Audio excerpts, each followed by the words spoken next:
The 6 masked gunmen arrived in an unmarked pickup truck at a modest house in Highfield West, a suburb in Zimbabwe's capital Harare.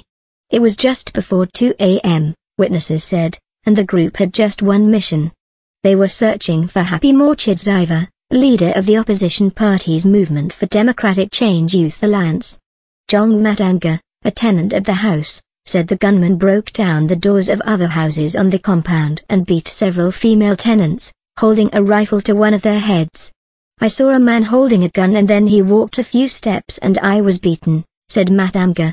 "It is either Happy Moore's life or it is yours," they shouted. But the gunmen weren't satisfied.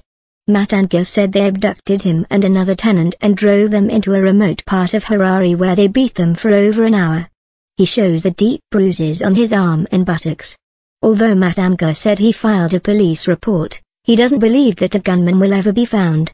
The early morning raid, just days after Emerson Mnangagwa, leader of the ruling ZANU-PF party, was declared the winner in the country's first election since veteran strongman Robert Mugabe was ousted in a coup last November, does not appear to be an isolated incident. Human rights groups, opposition leadership and eyewitness testimony point to a brutal and sweeping crackdown in Harare in the aftermath of the disputed presidential poll on July 30. They also say scores of opposition leaders are now on the run. More than 24 opposition members are facing serious prison sentences for inciting violence, and the apparent calm in the capital is just a facade.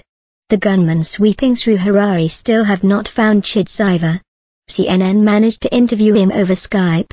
On the run and too afraid to turn himself in, he said his name, along with those of several opposition leaders, was on a search warrant police used to raid MDC party headquarters last week. Chidziva said there is only one reason the group of gunmen, who he believes were military in plain clothes, wanted to grab him. "They want to make sure that we don't mobilize our people for street protests.